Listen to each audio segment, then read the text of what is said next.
আজি পবিত্ৰ ঈদ উল ফিতৰ ৰাজ্যৰ বিভিন্ন প্ৰান্তৰ লগতে চাঙা সমষ্টিৰ অন্তৰ্গত মাজৰ চৰতো উলহ মালহেৰে পালন কৰা হৈছে এই পবিত্ৰ উৎসৱ।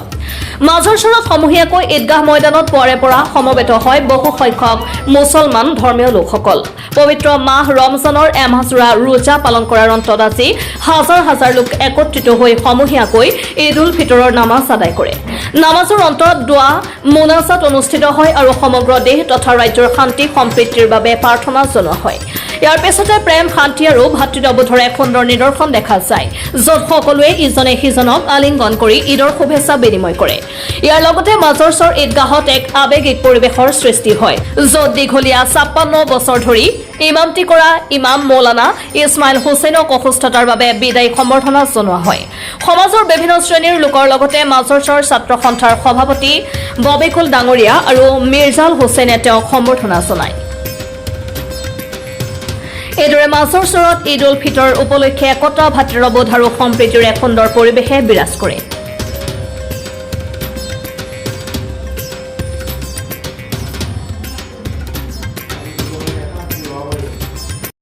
মৌলবী মোহাম্মদ ইছমাইল হুছেইন সাহাব আমাৰ বৃহত্তৰ মাজৰচৰ গাঁৱৰ যি ঈদগাহ ইমামতি কৰিলে, তেখেতক আমি এগৰাকী সাধু, অগাধ ধৰ্মীয় পণ্ডিত, সমাজ সংস্কাৰক আৰু সমাজত ন্যায় নিষ্ঠা প্ৰতিষ্ঠা কৰা এগৰাকী বিশিষ্ট আলেম হিচাপে জানো। আজিৰ এই শুভ দিনত তেখেতক বিদায়ী সম্বৰ্ধনা জনাবলৈ পাই আমি নথৈ আনন্দিত হৈছোঁ। মাজৰচৰৰ ২২খন সমাজক লৈ আমাৰ ঈদগাহখন গঠিত আৰু ১৯১৫ চনত মাজৰচৰ ঈদগাহখন প্ৰতিষ্ঠা লাভ কৰিছিল। এইখন অঞ্চলৰ বা মাজৰচৰ বৃহত্তৰ মাজৰচৰ গাঁৱৰ বয়োজ্যেষ্ঠ মুৰব্বীসকলৰ প্ৰচেষ্টাত সেই সময়ত যি সময়ত ভাৰতে স্বাধীনতা লাভ কৰা নাছিল, সেই সময়তে ইয়াত বসতি স্থাপন কৰিছিল আৰু তেখেতসকলৰ নেতৃত্বত মাজৰচৰত সমূহীয়াভাৱে ঈদৰ নামাজ আদায় কৰাৰ কাৰণে ১৯১৫ চনত মাজৰচৰ ঈদগাহখন প্ৰতিষ্ঠা লাভ কৰে।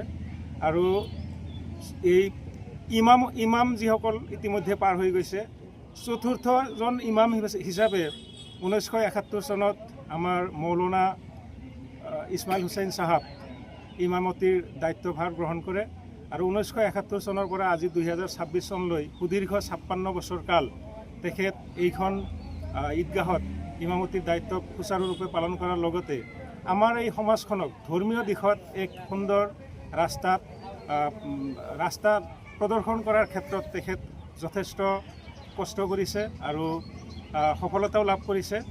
এই মুহূৰ্তত বিদায়ৰ এই মুহূৰ্তত আমি মহান আল্লাহৰ ওচৰত দোৱা কৰোঁ বা কামনা কৰোঁ, তেখেত যাতে বাকী থকা দিনকেইটাত সুস্থ শৰীৰে দিনকেইটা পাৰ কৰিব পাৰে।